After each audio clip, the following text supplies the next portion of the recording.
Hello, everyone, and welcome to a brand new episode from the Geek uh, Buddies. Buddies! We hate to tell you this, but Shannon has been fired. Yeah, one After comment. all of his dad jokes and his horrible accent for St. Patty's Day, we have asked him to leave forever. Yeah.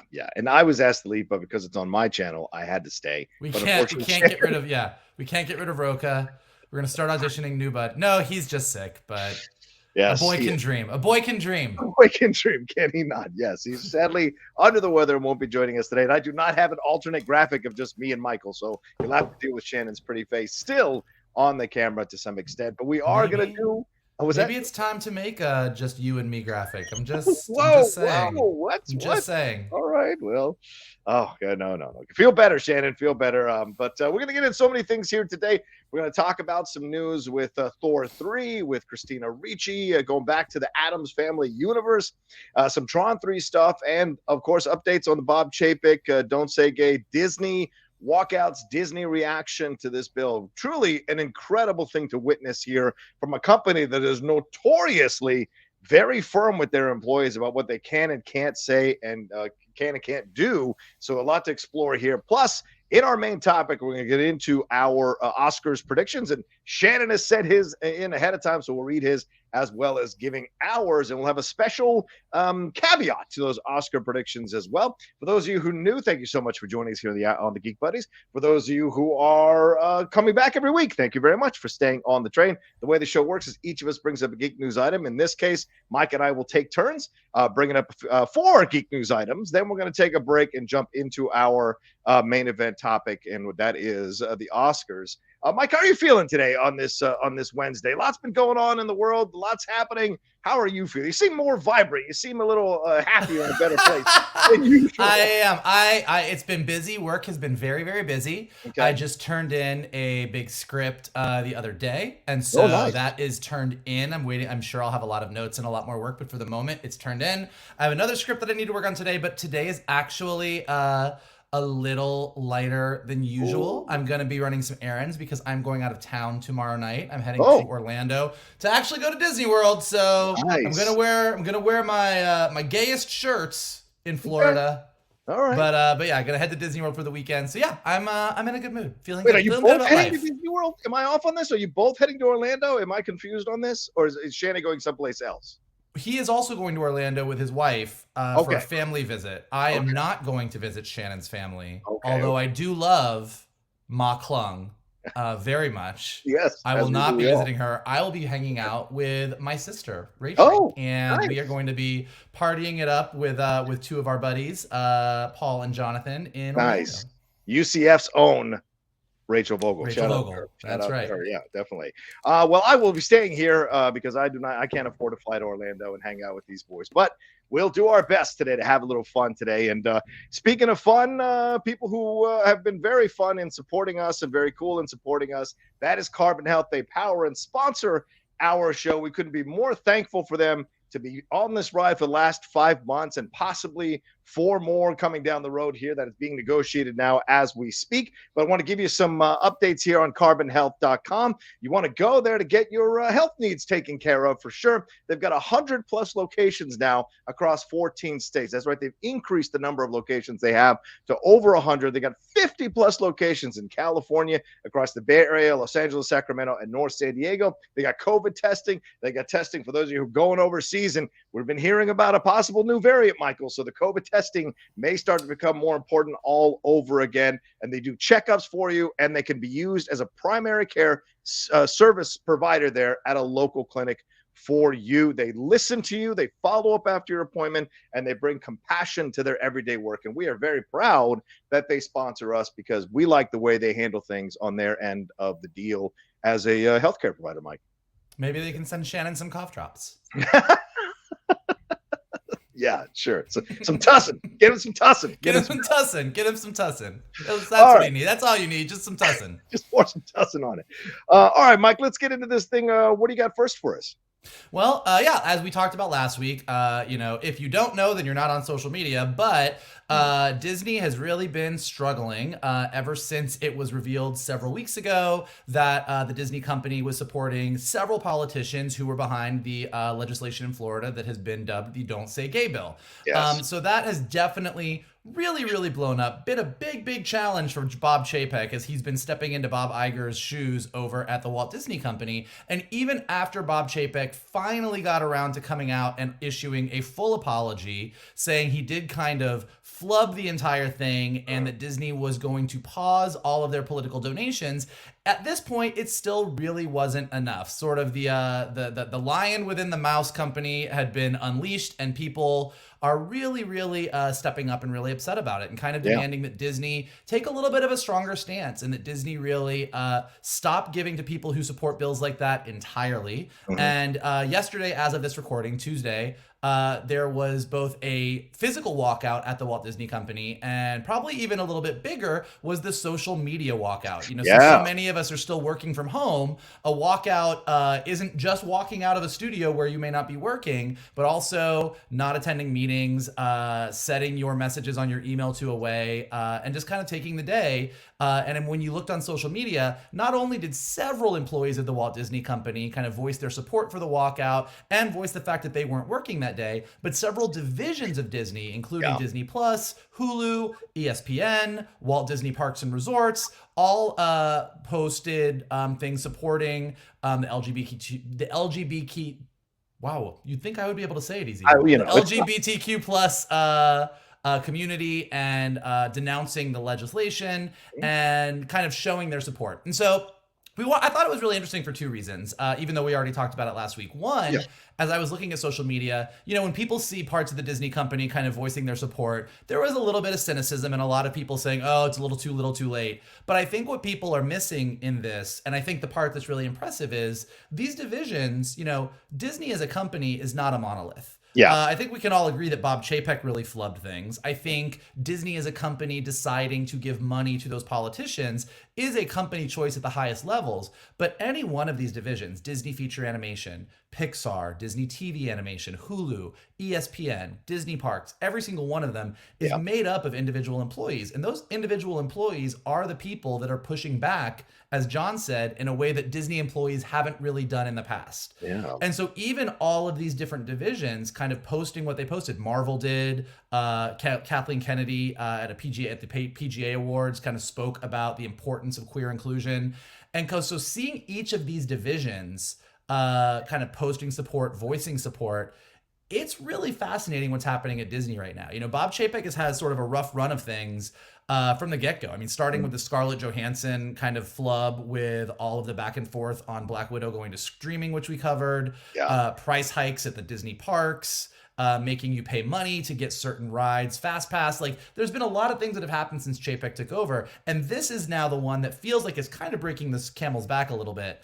So it's kind of just crazy to see the Disney company in a complete uproar. Johnny, what do you think about all of it? Yeah, it's Mike, I lived in LA for 20 years. I had a lot of friends, including you, who've occasionally worked at Disney or done temp work. I thought you were going to say a lot of friends, including you, who occasionally make out with boys. No. That's fine too. But yes, I do have those as well. But yes, I've understood and seen the power of the mouse, as they like to say, in these people's eyes, in these people's actions. And of course, off the record, we had conversations about how some things were run there. And this is under Iger's regime, by the way. So there were some, there's a way they do things. And yes, it seems like Chapek has come in and has been a bit with stomped in with combat boots, kind of shattering stuff, breaking stuff. And people now have more of an inclination to push back and fight back, whereas Iger had a bit more finesse. Iger had a bit more of an understanding of how things work in Hollywood.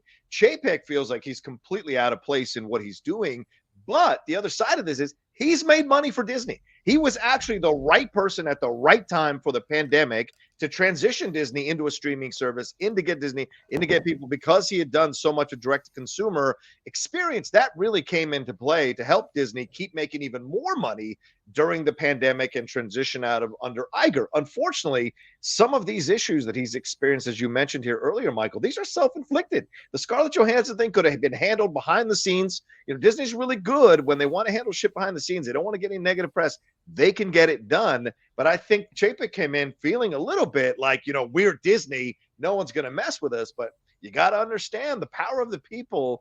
Ever since the last few years, we've seen, of course, there have been marches and protests in this country for any number of things for decades. But certainly the last couple of years, last 3 or 4 years, we've seen people mobilize and be unafraid to break NDAs when it comes to Me Too movement, and break through walls, proverbial walls there with Black Lives Matter, and we're seeing more people of color and all of this stuff. So LGBTQ community has been there as well, breaking through the proverbial walls as much as possible through entertainment. And Disney finally, I think, got caught under the wheels of this once and for all with this Don't Say Gay bill. That was enough.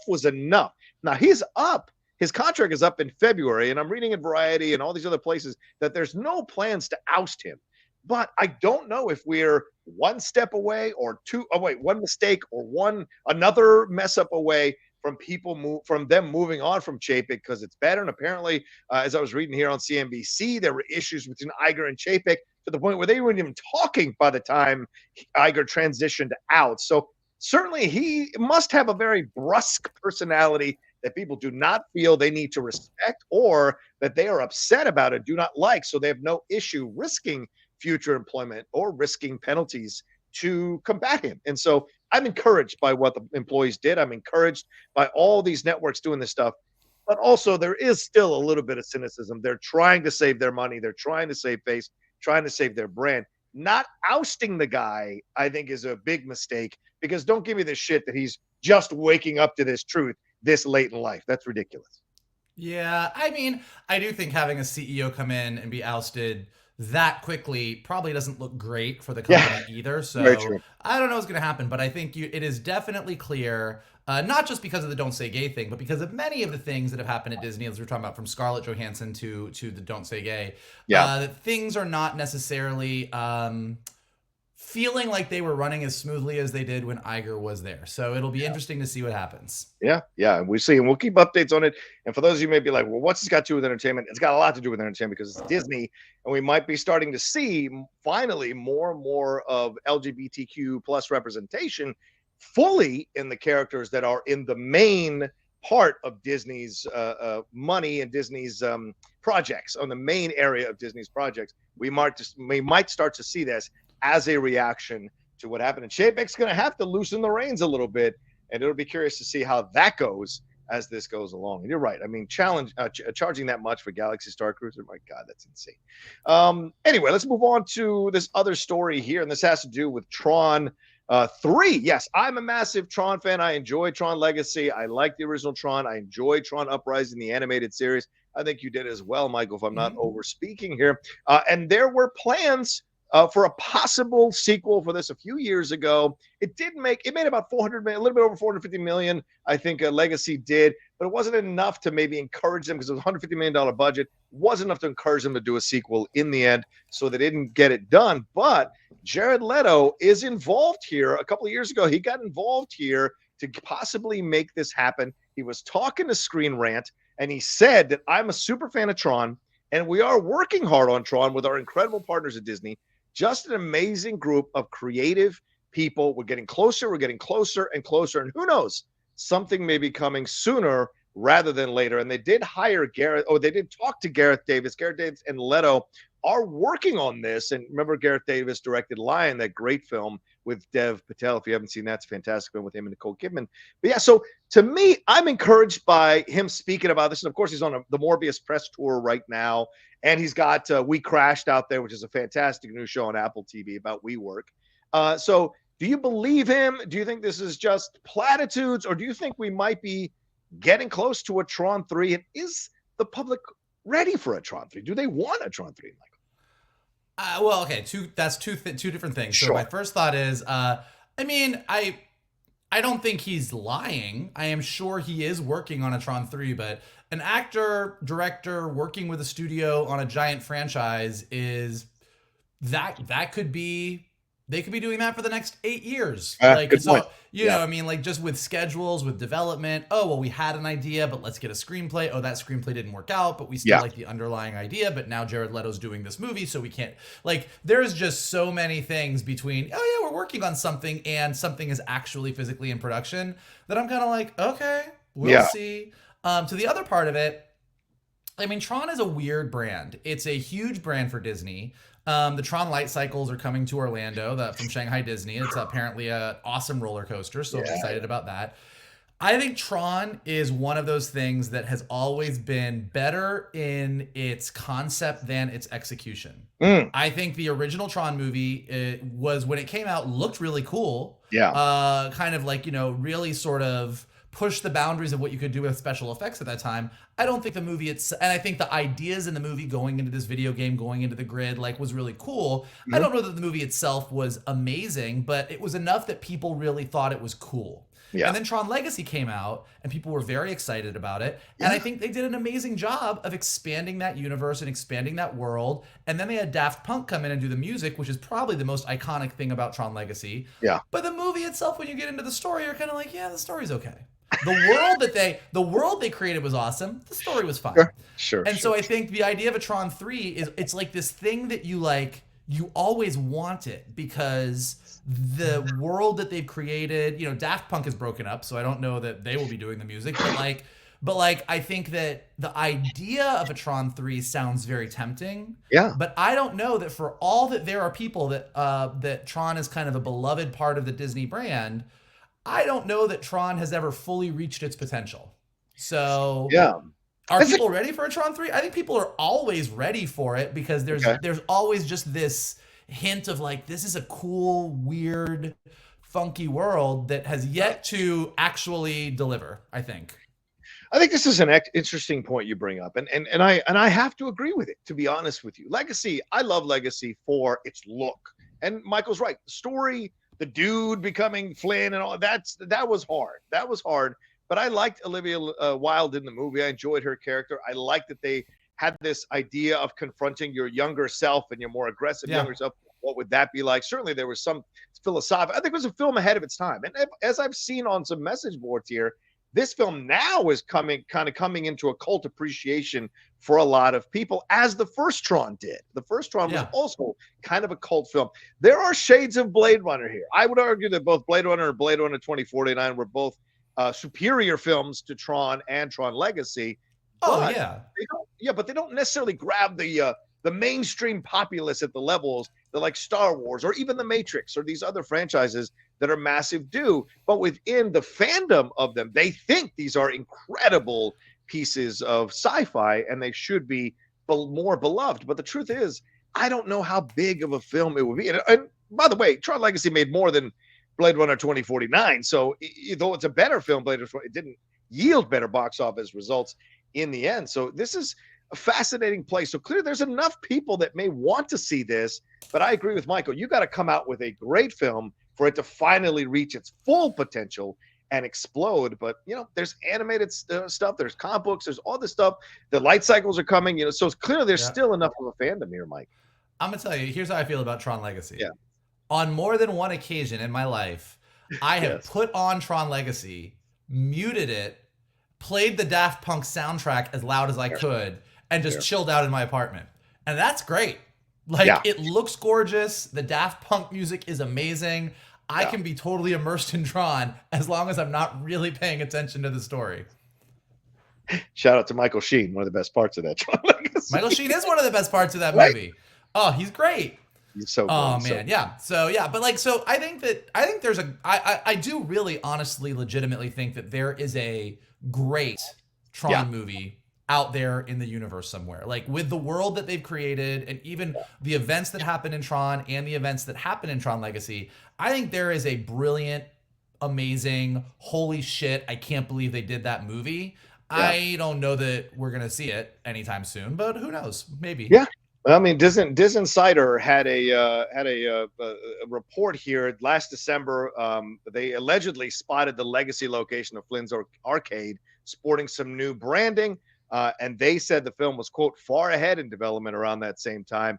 But then an early 2022 shoot was speculated to possibly be in the works, but that has not come to fruition yet. So, yeah, we may be close, we may be far away. Who can say? Maybe Gareth Davis, who directs these more character-based pieces, will bring that missing element that has been missing in the last two Tron films to kind of elevate this thing to the next level. We shall see for sure as it goes along. We'll keep tabs on it for sure. All right, Mike, where are we off to next?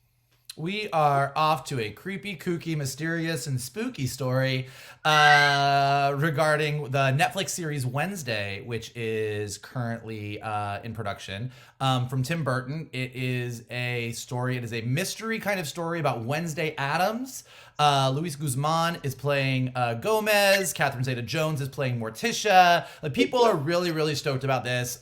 People at Netflix that I've talked to say that it's awesome. It's super great. And they got definitely a pretty big bump this week with the reveal that Cristina Ricci, who most of us associate most with Wednesday Addams, if you grew up in the era of the Addams Family movies, is going to be in the show. She is not playing Wednesday Addams, but she is playing a mysterious new role. They have not revealed who it is. They're keeping it pretty close to the vest. But a little hint of where she might fit into this is the fact that Thora Birch recently exited the show, citing there was an illness that in her family that she was dealing with. So left the show. They had mostly finished her shooting her stuff.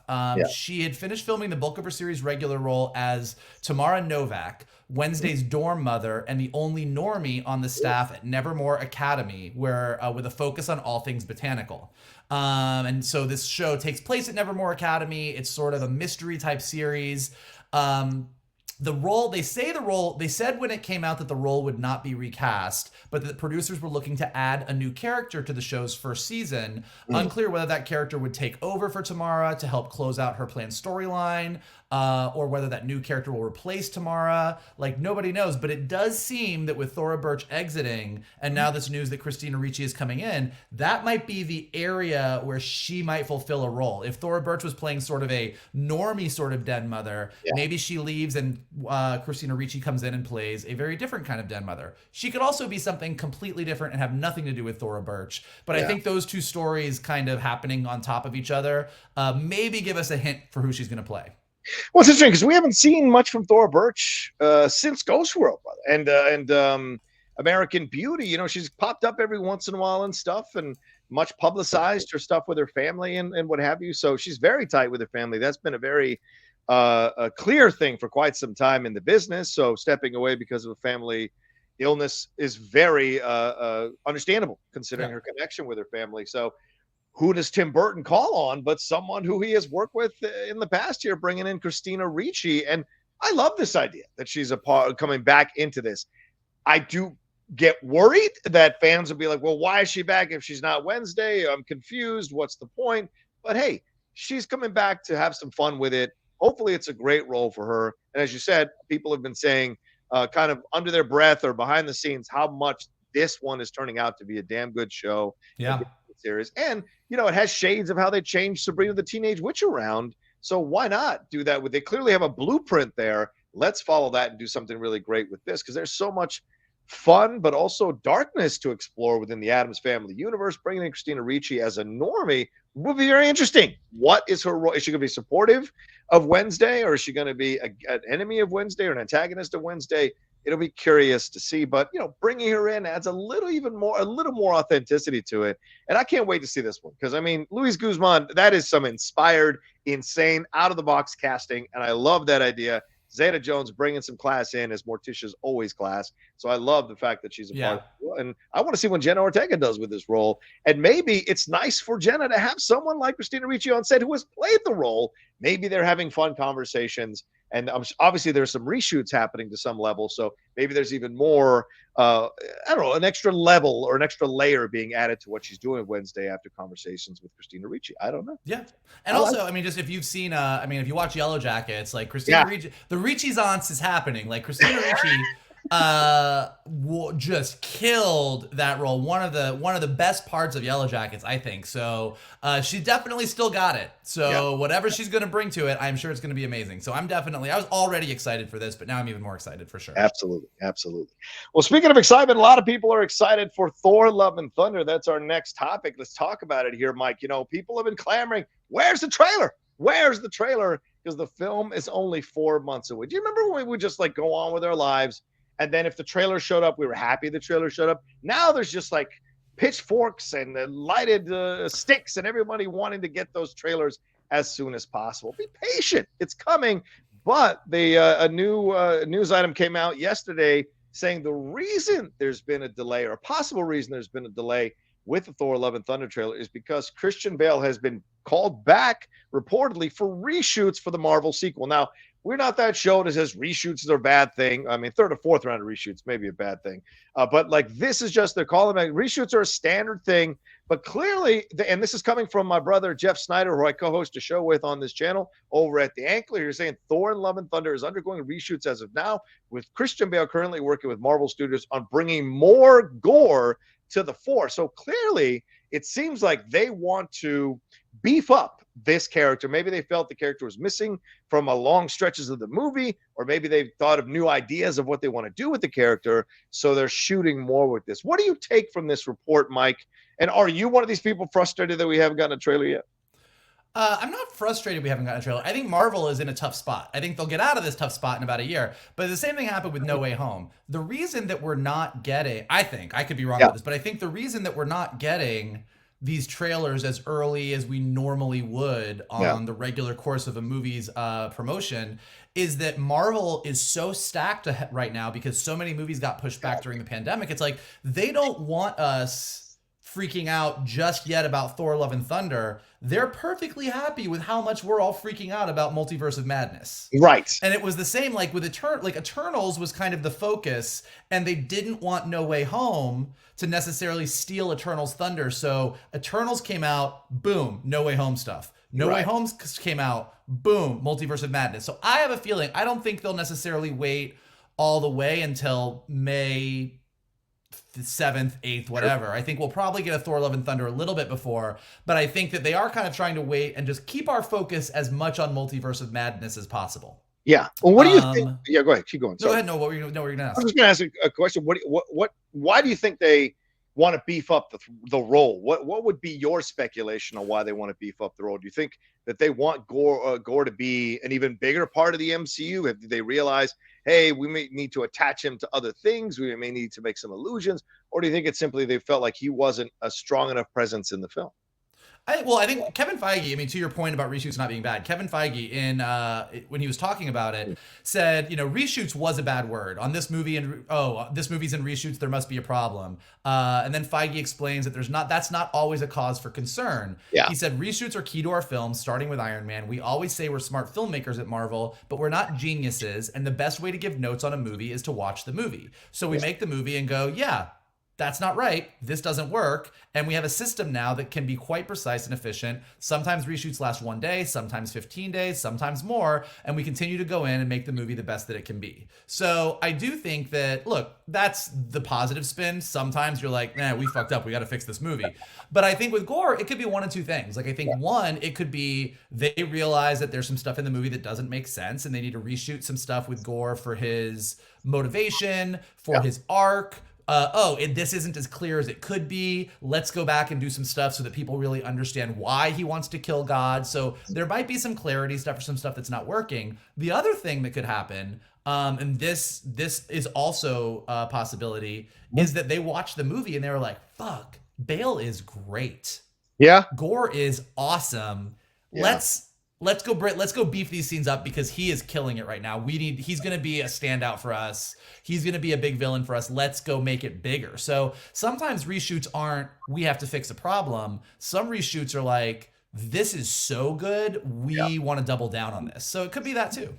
Yeah. And I think Feige is great to come out and be honest about it. And that's the process, and so wasn't that long ago where people were like reshoots. Oh no. Now we understand there's so much involved in all of this, especially with a connected universe, that you've got to be careful about how you do things. And wouldn't you be encouraged by reshoots because they've watched the film and decided they may need to make some adjustments to make sure it's an even better film? So I think that nowadays I think of reshoots as a positive as opposed to a negative because they understand the pressures on them from the fan base, to make it all connect. Well, I do think another key difference now in the era that we're currently living in is that the geeks are behind the wheel. I mean, Kevin Feige is running everything at Marvel, and he's a geek. He clearly knows what he's talking about. Favreau and Filoni over at Star Wars, they know what they're talking about. And I think what used to happen a lot is before comic book movies and these genre movies were like the big thing, you would have some comic book movie. Oh, we're going to turn this comic book into a movie.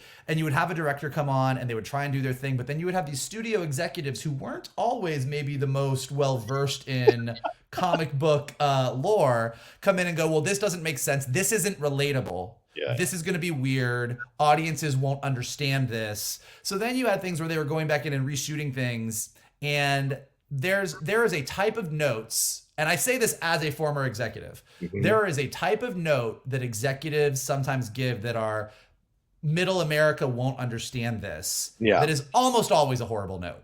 It is almost always second guessing something that's creative and weird and out there. And they're, ooh, let's pull that back. That's too weird. That's where you get, we took away this character's really interesting origin and made something that was more like palatable. And so those are never good. But I do think with the people that are currently behind the wheel on some of these big brands, I think we're getting less of those. I think we're getting more like, okay, we're going to fucking do a multiverse. We're going to just really go for it.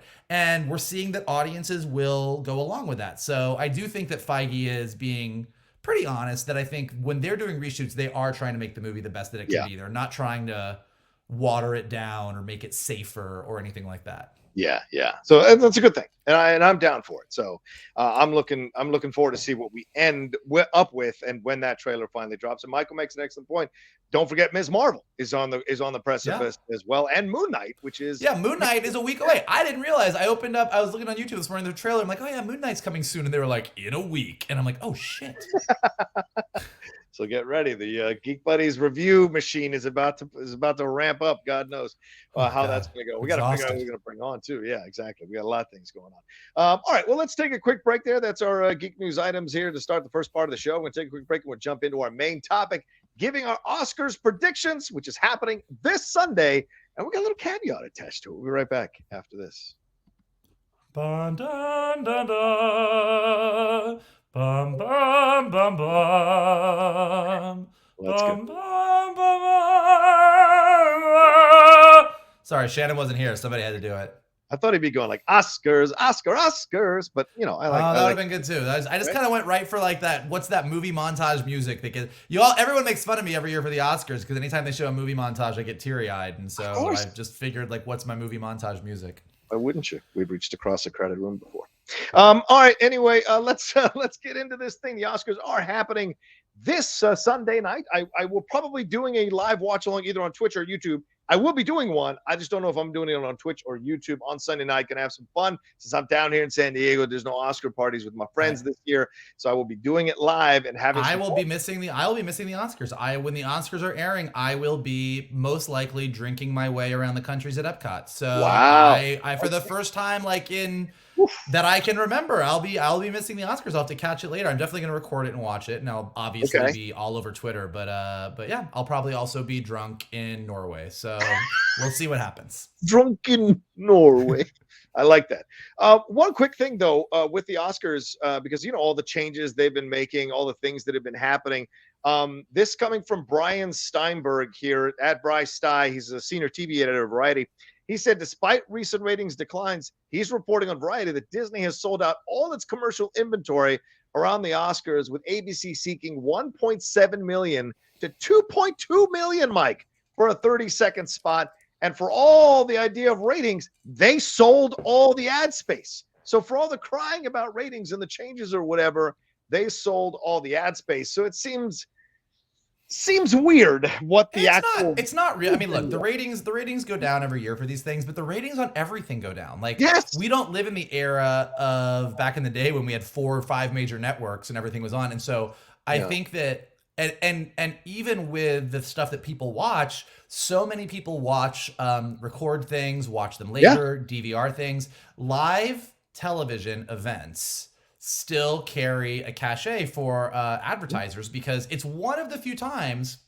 And like you and I, we talked about it. Like if you weren't down in San Diego and I wasn't in Orlando, we would watch the Oscars. We would watch them live because we would want things to be, we'd want to see things happening as they are. We're on Twitter where everybody is responding in real time. So it's one of the few times that like the Super Bowl and the Oscars are two of the few times that during a year that I actually watch commercials. Right, so it does kind of make sense. Yeah. But I mean, that's what I mean. All these changes, they still sold the ad space. And it wasn't because of the changes. I just want to make that really clear. It was not because of the no, like it wasn't like Toyota was like, well, I wasn't gonna buy that Oscar ad, but now that they're not giving those awards, I guess we're in. Like that's not how that works. It's not how any of this works. Anyway, so what we're doing here on this segment, this main event segment here, we are going to give our Oscars predictions. And I pitched this to the guys, and I said, whoever wins gets to assign the other two to either watch something or do something that they have been hesitant to do or didn't want to do. And we've kind of logged in our, I think, our possible punishments, shall we say, or consequences of not winning. So we're going to go through all the main categories, and then we've got a couple of tiebreakers that we're going to mess around with here overall, Michael. So and we've got Shannon's list as well. I have it pulled up here and on my notes. So shall we go? Now, if we all agree on something, it just is a wash, right? Like there's not like if you choose something, I don't have to choose differently just because it's just a wash. Yeah, and we're just going to rack up the points at the end. All right. Exactly. Do we want to say what our things are that we're going to have to do, or are we saving that? Did you already come up with yours? Because I know Shannon and I already came up with ours, I think. I think I am going to, it's not a punishment, it's a gift, but I'm going to take you both with me on a gay cruise. What are we going to do on a gay cruise? By the way, everyone listening right now wants to see that movie. The Geek Buddies Gaycation is the movie that everybody wants to see. No, I don't know. I haven't decided what I'm going to do. I haven't decided. I have to think about it. Smoke will when I win. That Instagram Geek Buddies account. The smoke will come off that thing for sure. All right, let's start with Best Picture right off the bat here, Michael. What do you have? And I'm going to write down everybody's choices so we have a thing. What do you have for Best Picture in your opinion? A lot of people clamoring for Coda or Power of the Dog. I've heard some King Richard possibilities in the wind, even a little West Side Story love. So where do you see it happening in the Best Picture category? Well, I think we said this when the nominations came out, or I said this when the nominations came out. My personal preference, I feel that West Side Story is the best film of the year. I would personally vote for West Side Story as best film of the year. I will place my vote for Power of the Dog because I think that is what is going to win Best Picture this year. All right, I will agree with you. I have Power of the Dog as well. Even though I think Coda is a more enjoyable film, I certainly enjoyed Coda more. And I know the Jane Campion gaffe happened when they were the same week that they were doing the Oscars voting. So it could affect things with Best Picture. I just think in the end, people, Oscars, they want to be artistic. I feel like they don't really go most of the time with crowd pleasers, even though Green Book's pretty much go. And in this situation, I think they'll go with the Power of the Dog over Coda. But Shannon, already disagreeing with both of us, has Coda. So already he's a softie. He's a softie. I mean, look, Coda is a wonderful movie. I mean, I agree. It really hits you in all the feels. It's great. Yeah. I think Coda kind of falls in that West Side Story category. Like there are a lot of people that would say, I think personally Coda was my favorite movie of the year. And I think they would be right. West Side Story, I think, is to me the crowning achievement of movie making this year. Mm-hmm. But I think that I'm gonna go with Power of the Dog. Okay, all right. With Best Actor, Shannon, I'll go. Shannon has Will Smith for King Richard.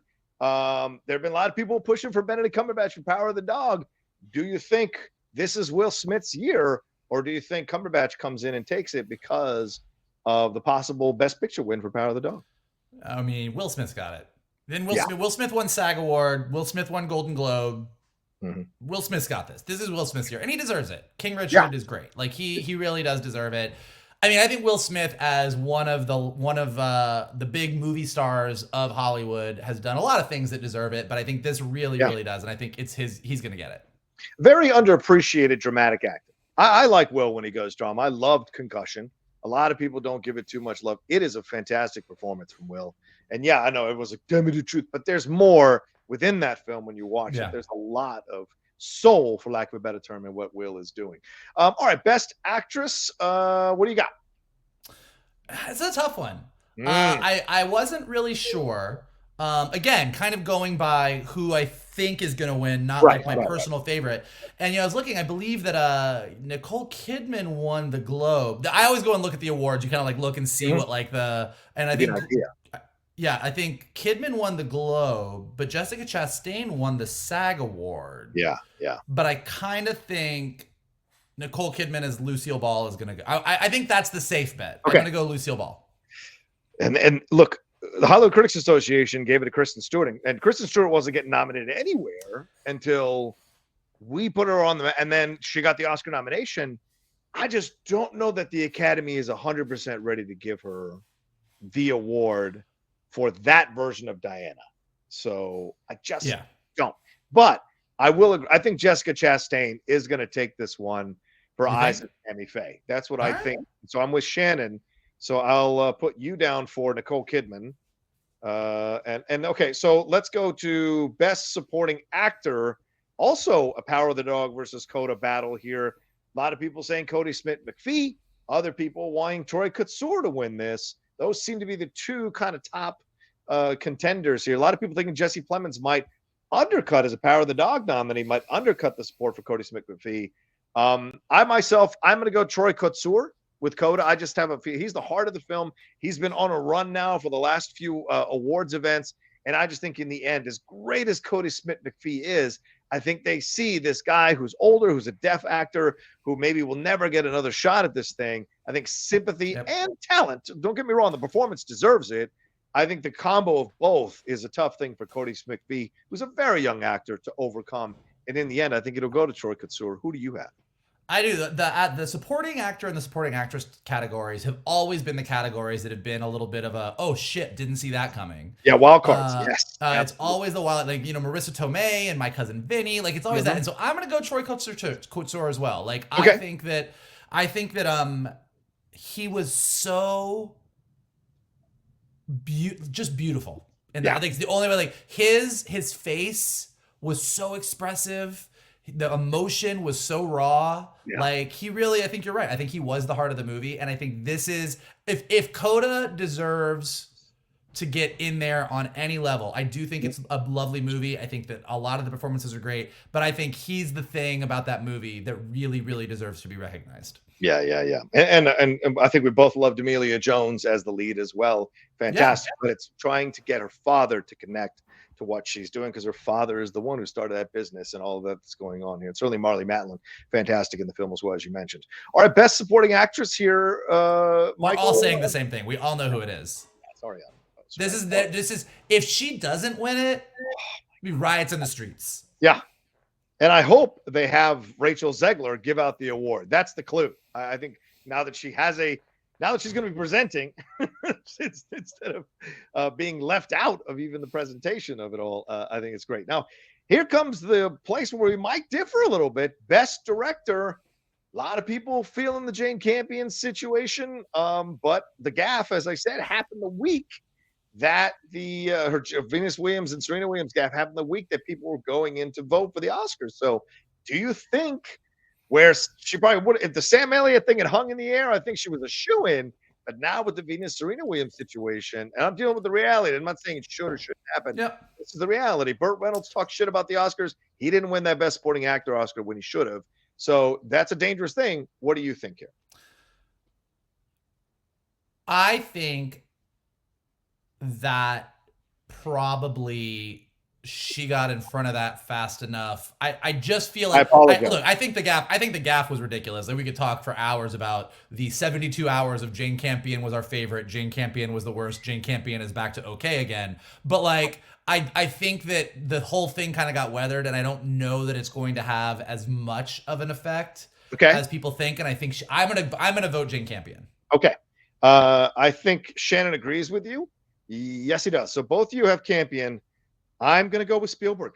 I have a feeling that they love the dude. He directed this film. I wonder if enough Academy voters saw it, but I just have a feeling that that's another way that they can go, and it's a safe way to go. And this is his best film since Schindler's List, in my opinion. Yeah. So I think. I mean, and again, I'm going to be really clear here. Yeah. He has my vote. Yeah, right. If I were voting right now, I would vote for him for Best Director. I am choosing based on I don't know what you or Shannon is going to make me do if I lose, but I don't want to watch whatever garbage movie you're going to make me watch. So I'm trying to win this thing. So I think it's going to be Jane Campion. Yeah, it's Expendable 3. That's what you're going to watch. Best Animated Feature. This also, dude, what a tough. This is basically, from what all the predictions are saying, the Oscar experts are saying, it's Encanto versus Mitchell's versus the Machines. Michael, I go to you as the head animation expert on this show. I love Encanto. I love it. Can you hear it coming, folks? Can you hear it coming? I have watched it 90 times. I know all the songs. Yeah. I can sing all the words. I do talk about Bruno. But I think I'm going to vote Mitchell's versus the Machines. Wow. This is the toughest thing for me because as a Latino, as a guy who cried and videotaped himself crying after that movie and put it on Twitter, Encanto is my favorite animated film of the year. And I loved Mitchell's versus the Machines. That was a really good animated film. I mean, really good. So, but in the end, I just feel like the Academy is going to be caught up in the Mitchell's versus the Machines camp. I do think they're going to see that as a better overall film, and they're going to vote for that. Whereas Encanto is a great film, a fun film, a beautiful film. I don't know if it's groundbreaking other than being representative of a South American experience, a Latino and Hispanic experience. And I think whereas Mitchell's Machine, pushes the boundaries of animation. And I think that's what's going to help it win in the end, in my opinion. I mean, look, Disney and Pixar turn out and legitimately turn out great movies. It's not just that they look amazing. It's not just that the songs are great. Like, they are really trying to push the type of storytelling they do. They're not just doing Disney's not just doing another princess falling in love with another dude. Like, they are really telling different stories. They're representing different things. So they really are pushing what they do. And they are both the tippy top of the animation game. Yes. Sony Pictures Animation, between what they did with Spider-Verse, what they did, like Mitchell's versus the Machines is a gorgeous movie, and it's not just because it's a heartwarming movie, and it's not just because Lord and Miller made a really, really funny heartwarming movie, which is what they're known for. It's the animation style, it's the character design, it's the use of 2D and all of like the weird, like the 2D effects on top of the CG animation, and it's the fact that you basically do have a queer lead. Like, they really were trying to do a lot of things with that movie, and I think they really succeeded. And particularly for that movie to come out on streaming during the pandemic on Netflix and kind of just like get a life of its own. It wasn't hugely promoted when it came out on Netflix, and word of mouth got more and more people watching it. So I like I said, Encanto, I weep every time I watch it. I love it so much, but I think Mitchell's versus the Machines is my pick. Yeah, I'm going to go. Heartbreakingly, I'm going to have to go with that one as well. All right, let's move on to Best Original Screenplay. Shannon McCollum breaks my heart here by putting Licorice Pizza as his winner. What a fucking horrible movie. But all right, fine. Licorice Pizza for Shannon. What do you have, Mike? Do you need the nominations, or do you have it on? No, I got him. And he could be right, by the way. I hate to admit that he could be right. I think he might be right, but I will just to I'm gonna throw Don't Look Up in there. Really? Wow. So here's what. Well, I think this might be the thing that kills me, and I'm gonna have to watch fucking Expendables 3. But This one is more of like I'm gonna vote. I know a lot of people think that Don't Look Up was a little heavy-handed, that Don't Look Up was a little bit too much. I found it kind of delightful. Okay. I kind of felt the parody of it. I think we haven't had a really good parody, which is kind of what I think threw people off. But I quite enjoyed it, and as a writer, I really appreciated the writing of it. Okay. So, and also, I just don't want to vote for Licorice Pizza. So I'm voting for something else, and I'm voting for Don't Look Up. All right, I agree with you. I wouldn't want to vote for Licorice Pizza, so I'm going with Belfast. That's my choice here. I think Branagh wrote a beautiful film that isn't going to win Best Picture or maybe even win Best Director for Branagh, but the dialogue and the narration and the conversations and the way he's bringing the Troubles back to life in 1969, and you're following this kid's journey. I think that's going to win Academy voters over, and I think it's a fantastic script. And I think in the end, that's where I see it going. All right, so all three of us, one of us is going to win that one, so possibly. So we'll see if that ends up being the difference. All right, best adapted screenplay: Power of the Dog, Drive My Car, Lost Daughter, Coda, and Dune. So what do you have here on this one, Mike? I would like to vote for Dune. Yes. I will vote for The Power of the Dog. Wow. Strong statements. I just think that movie, it's just got that energy that it's gonna do that Oscar sweep. Like, and I don't dislike The Power of the Dog. I appreciated it for what it was. It is a very slow movie, but it is a very interesting character piece. And I think the ending, the last 15, 20 minutes of the movie makes it kind of worth the ride because you're really like, that was really interesting. And so I'm going to go with The Power of the Dog, not completely cynically. Like, I think they did a good job of adapting kind of a hard story to adapt. But yeah, I think that I would go with Dune myself. But yeah, I would go with Dune myself as well. But I think it's going to be Coda. I think this is where Coda gets a victory. I think this is where it gets that Oscar. Because I don't see it getting the Best Picture, even though I would like it to get the Best Picture over Power of the Dog. I don't see it happening. So I'm going to go with Coda myself. And this could be the thing that sinks me, as you said. And I'm on a gay cruise doing what's the Cuba Gooding Jr. movie? I don't know what the name. That is a horrible. That movie is cringe. Soup's cringe. All right, let's move on to best cinematography. I'll get Shannon going first on this one. Shannon has Power of the Dog as cinematography. Basically, he thinks Power of the Dog is going to sweep here. And to be fair, Power of the Dog has most nominations of any film this year. So he says Power of the Dog. What do you say? This is tough. These are. By the way, Power of the Dog, movies, Dune. Yeah, it's Dune, Nightmare Alley, Power of the Dog, Tragedy of Macbeth, and West Side Story. And each one of these kind of deserves the Oscar. It's fair. I mean, like they're all. This is one like you could make a case for any of these to win. I'm gonna go Dune. Wow. I'm gonna go Dune on this one. Okay. All right. I think, by the way, if Shannon is right, and he very well could be, if the Power of the Dog does that sweep, I do think though that the Power of the Dog is gonna like win in its key categories, but I don't think it is a movie that grabs you enough that it's going to be the thing that people just vote for across the board. So I do think that people who vote for it, for like Jane Campion as Best Director, Power of the Dog as Best Movie, I do think maybe in some of these other categories, they're going to be like, Power of the Dog, okay, I did Best Picture, but I do think like Dune or West Side Story or something. So I don't know. We'll see. Yeah. We left off Best Song, but I think we can, kind of move past that one. Here are the tiebreakers, unless you want to pontificate. What do you think? Do you think it's Beyonce? I'm gonna give it to Encanto. Yeah, I think so too. I think Encanto is going to win because of Bruno, not because he does. He says in Capture, even though it's a beautiful song. Yeah, it's a beautiful song. They realize they fucked up by nominating Disney didn't put the right song up for nomination. Right. If it was We Don't Talk About Bruno, it would be a lock. But I do think because the music of Encanto itself is so popular that it might just win the halo effect that they're just going to give it to the Encanto song. Yeah, but I will say this. Don't count out No Time to Die. I remember a friend of Michael Vogel's called Paul, who was so against Sam Smith winning an Oscar for Spectre, and I predicted that, and it won, and he gave me some money.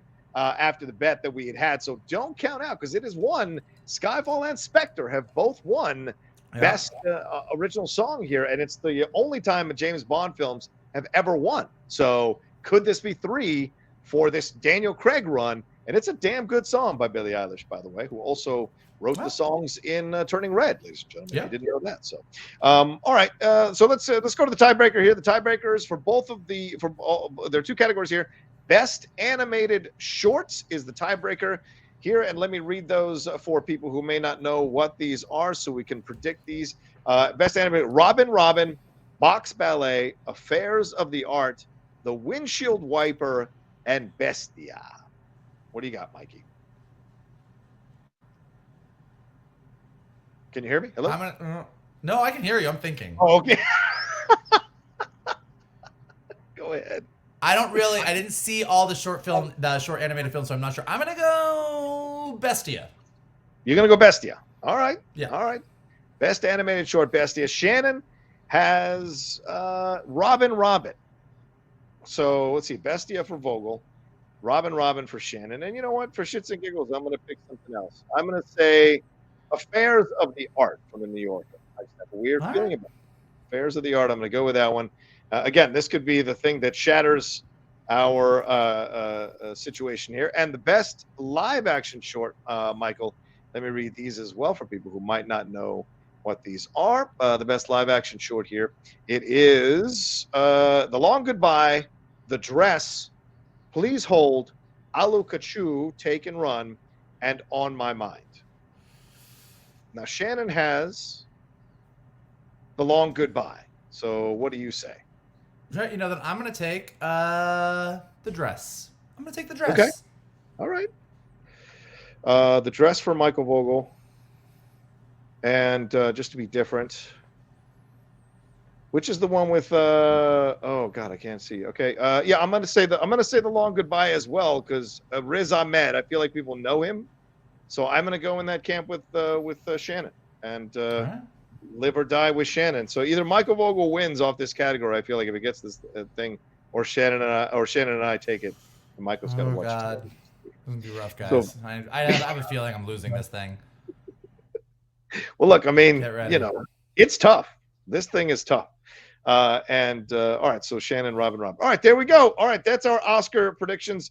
Anything you're looking forward to either seeing on tape later, since you're not going to watch it live, Mike? Well, are you hoping? Like, what is your feelings going into this Oscars and this incredible list of presenters that are not necessarily film people?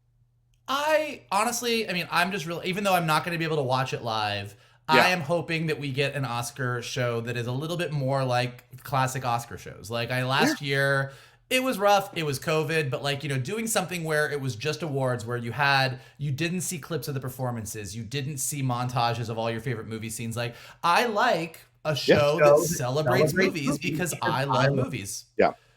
So I'm just hoping that we get some of that. I'm hoping that there's a couple movie montages that just hit me right in the feels. Go from there.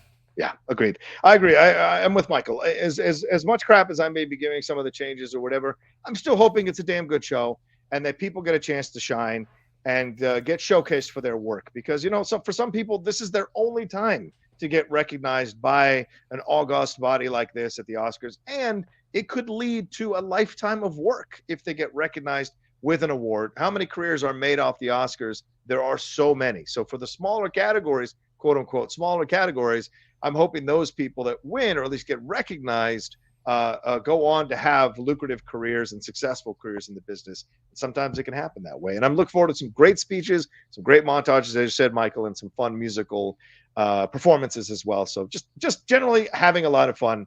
And I hope it happens for sure. All right, well, there you go. That's our episode here of the Geek Buddies. Thank you all so much for joining us. Michael, do you know what we have to tell him? Yeah, we got to say that if you want to follow us, you can follow us at Twitter on at geek_buddies, on Instagram at _geek_buddies. If you would like to follow John Rocha, you can follow him at The Rocha Says. You can follow Shannon McClung at Shannon_McClung, and you can follow me at MKToon. And if you enjoyed this show with just me and John, aka your favorite of the three buddies, you can either send letters to tell us not to have Shannon come back, or you can hope Shannon gets better soon so that the three buddies can be reunited. And here is the things that you can do to help us stay together. You can hit the like button below. You can subscribe to Johnny's Outlaw Nation page with all the amazing content that he's got over there. Leave your comments. Let us know your Oscar predictions. What do you think about Disney and how they're handling the Don't Say Gay situation? What do you think about Tron 3? What do you think about Wednesday? Are you excited for Thor 3? Let us know down in the comments. If you are listening to us on Apple Podcasts or Spotify or anywhere podcasts are available, take a second to leave us some stars and leave us some comments. It helps us go up in the rankings. And as always, the best thing that you guys can do is retweet this video, post it on your socials, and tell everybody to hang out with your buddies, the Geek Buddies. I did it all. I did the whole thing. Thank you very much, Mike. Thank you. All right, and one more shout out to Carbon Health, the people that power and sponsor us and support us here on the Outlaw Nation. Shout out to them. They've got 100 locations in 14 states. If you heard me say that before, I'm going to reiterate that again. Hey, look, don't hesitate on this stuff. Some of you are Schmodown fans. You see what Kevin Smets has gone through. Getting checked early is important. You might have something going on with your body. You might feel a little weird. Don't be a, quote, man about it. Don't tough it out. Go and find out what's going on. And Carbon Health has now increased the number of locations that they have available to you. As I said, 100-plus locations in 14 states, 50-plus locations in California, Bay Area, Los Angeles, Sacramento, North San Diego. They believe in establishing a partnership with a primary care clinician that gets a professional in your corner for your healthcare questions, your needs, and a healthy future. They come up with a plan specifically for you. And look, all of us have put on weight for COVID. I put on weight for COVID. I get it. So you want to meet with somebody who's going to help you slowly take that weight off in a healthy manner and in a way that works for you, that you can make lifelong habits out of staying in fantastic shape for yourself so you can live long enough to hang out and be a fan of the Geek Buddies for as long as possible. And we continue to partner with Carbon Health generally because they care about positive communities who engage with each other over the love of culture and expressions of life. You can even download the Carbon Health app and keep it as a doc in your pocket for those immediate urgent care needs, whether you book an in-person visit or virtual visit. So head on over there. Doc in your pocket, you say? What they're saying, a doc in your pocket. So head on over to carbonhealth.com and go get seen or checked out today or in the near future. All right, we love you madly. Much love to Shannon. Hope you feel better. And we'll talk to you next time with another brand new episode here from the Geek Buddies! Oh!